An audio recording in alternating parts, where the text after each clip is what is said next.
Good morning, ladies and germs, or should I say germs and gentlemen? Nah, I'm sure it's ladies and germs. My brain doesn't work all the time. Welcome to the latest episode of Catholic Meme Roundup. For those of you who are joining our wonderful little community here for the first time, this is a show where I, your illustrious host, review memes that I've found in our Discord servers and give them a rating, 1 out of 10, in order to give you guys a view of what the Catholic meme culture is looking like right now. This show is a production of Catholicism for the Modern World and is designed to further the goal of having a Catholic renaissance in art and culture. If you guys are interested in seeing what more we have here, we got plenty of content on this channel, and I encourage you to go watch it. That being said, we're going to hop right into the meme review. This one, this one's this one's pretty funny. So obviously, fairly simple setup here, talking about Martin Luther not being a church reformer, everyone else being a church reformer. This counters a pretty common stereotype about the Catholic Church, namely that things don't change, that things don't evolve. They definitely do.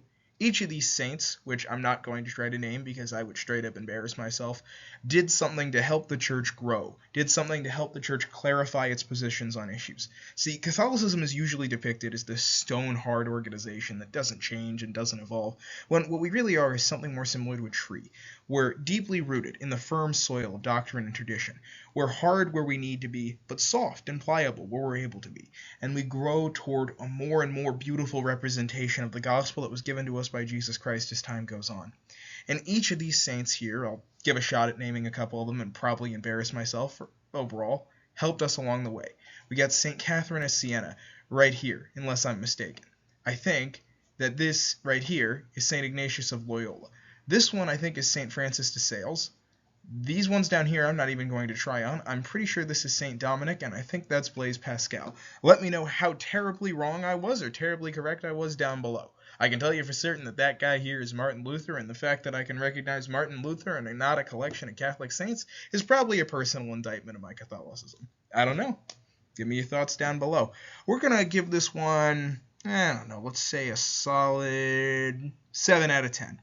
Pretty solid, pretty straightforward. It's got that nice, funny design right in line with what you would expect from one of those old school bingo cards. Real nice stuff, exactly what we see on this platform. I want to see more memes like this. Don't go too hard after the Protestants, but it's still pretty funny to see such a wonderful display of Catholic orthodoxy right next to Protestantism. Oh no, oh no, his power level, it's over 9,000. It's over 9,000. He's got too many counter arguments for us. We're done, boys. Pack it up. It's all over. all memes aside, this actually is a really cool meme. So I'm gonna expose myself a little bit here and reveal that I actually know who all of these Protestant followers are, including the obscure ones like Jan Hus. Again, just another sign that I need to know my Catholic saints better. So, as you guys know, Joseph Smith, founder of Mormonism, really, really strange guy. Basically, just the American version of the Prophet Muhammad of Islam, even down to some of his theological claims. Really strange. Henry VIII. I mean, guy just wanted a son. Obviously, there's more than that. John Calvin, a lawyer who turned theologian for no apparent reason. Martin Luther, lapsed monk. Ulrich Zwingli, lapsed priest. Jan Hus, another lapsed priest. Really look into that Jan Hus guy if you're curious, by the way. He had a rather strange collection of complaints about the church. Very, very interesting overall history on that one. Again, theologically off base, but pretty interesting history nonetheless. As for the format of this meme, this is a horrifying chimera of disparate beliefs. I can't imagine what the philosophy and theology you'd get from this monstrosity of a creature would be. It would be truly terrifying on multiple different levels. I don't even want to hazard to guess what it would create. This meme, we're going to give a solid 8 out of 10. It's a very inventive concept. Somebody definitely put a lot of work into this from an editing standpoint. I love this. Is the kind of stuff I love. I mean, you want to make some more content that you get me to personally give it a higher ranking. You give us some history stuff. You throw a little bit of religious study stuff in there. That's how you get me. That's how you get this guy right here to really love a meme. So like I said, solid 7 out of 10. Great meme. All right, this one's real funny. If you've noticed, I've shifted my position on the screen. I didn't want to block out the text. This one, you gotta take a solid 5 minutes to look at. Okay, so the basic setup on this one is the very obvious, Virgin and Chad meme with the Virgin theoretical physicist and Chad metaphysician. There's a lot of little things in here. One of the core ideas here is that reality is intelligible. This is one of the real core teachings of the Catholic Church, is that reality is intelligible. This pen that I've been playing with the whole time, this is a pen. This beard here, it's a beard. The Orthodox might disagree. You got to get it down to mid-chest, maybe mid-stomach before they think it's a beard, but, the hair on it, real.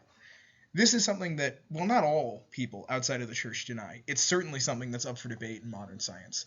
A lot of modern scientists, certainly a lot of modern philosophers, believe that reality is pretty much subjective to an extent, and that either everything that exists is something we have given meaning to by labeling it, nominalism, or that nothing is truly intelligible, a form of real hardcore relativism. This leads to a relativism of morals and a relativism of ideas that really does poison people on a basic level. This is one of the ways that you can tell the difference between what tends to be Catholic philosophy, embodied by the true epitome of Catholic theology, Thomas Aquinas, and modern philosophy as a whole, which tends to be a lot more skeptical of a lot of the things that Thomas Aquinas took for granted, like Aristotle.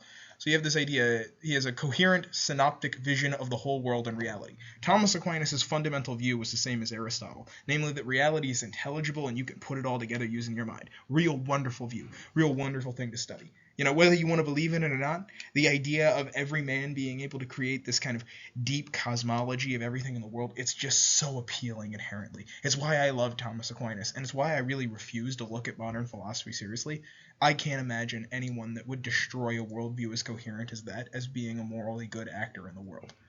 But let's go over some other points here. Admittedly doesn't know what he's talking about. I had to add to that because this is a family-friendly show. Family-friendly show. Come on, people. This person's an atheist. Pretty cringe take, I'm not going to lie to you. People have their reasons, but this guy, probably pretty cringe take. Reality is ultimately absurd. Creates the reality of modern theoretical physics, which is usually just this sort of kind of unintelligible world of nonsense where any number of things can happen for any number of reasons. Who really knows why? We'll never truly understand it. Don't much care for it. I'm probably strawmanning theoretical physics, but come on, man, it's a Virgin and Chad meme. If there wasn't a Chad homonym in the response, it wouldn't be real. I'm not going to read all the text on this one because it would take 20 minutes. Let's see. What do I want to give this? Oh, this one's a hard one. I think I gave the last one an 8 out of 10. That would make this one a 9. But I want to save that 10 out of 10 for the end to make sure that I'm not giving it out too early. But this one's a contender for a 10 out of 10. We're going to give it a tentative 9, and then we might come back and give this one a 10 later, depending on what the rest of our stock of memes are. But this one, real good, real solid. Anything with your boy St. Thomas is good. Anything mocking modern science, also good. Don't always hate modern science, but be skeptical. Trust but verify. I digress. Hey again there, everybody. As you can tell, I keep shifting. You never know where I'm going to be in these videos. I can move this camera around anywhere I want. Right now, I'm in the tomb. Probably not the best place to be, but, we're going to be in the tomb. This meme's pretty straightforward. Pretty freaking hilarious, if I can be honest with you. This is a real laugher right there. So you got the classic Doge setup, which it seems. 2 different kinds of Doge. Resurrection.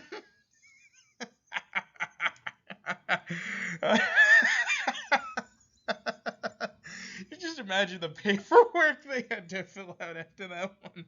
You imagine Jesus rises from the dead, the paperwork those poor Romans had to fill out, the questions they had to answer to their superiors. Oh man, I can't even imagine. You get left unattended with a dead body, and the next thing you know, you got paperwork to fill out, bro, you don't want that, man. You don't want that smoke. You can be buried in paperwork for days. Buried in paperwork for days. The way things are looking, I think it's going to be a contest between that Thomas Aquinas meme and this one for the 10 out of 10 for this week. I'm leaning toward the Thomas Aquinas one still, but this one's this one's certainly an 8 or 9 out of 10. It's a real good meme right there.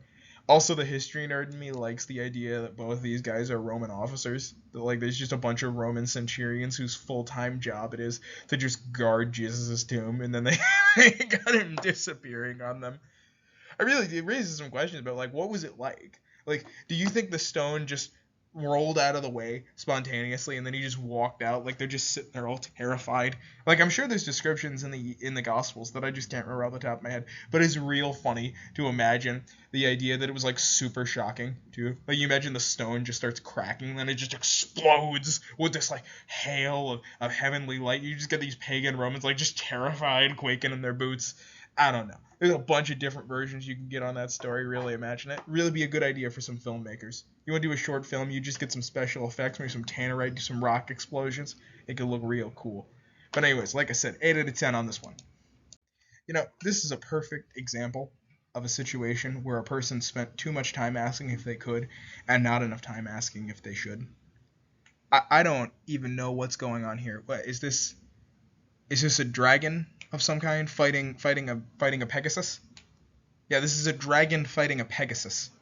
So I thought these wings. Let me get my laser pointer right here. I thought these wings right here. This wings. I thought that was a griffin that was fighting the dragon. When I first looked at it, I thought this was a griffin tag teaming a dragon with a Pegasus. But no, it's just a Pegasus fighting a dragon. I think this is in Florida too.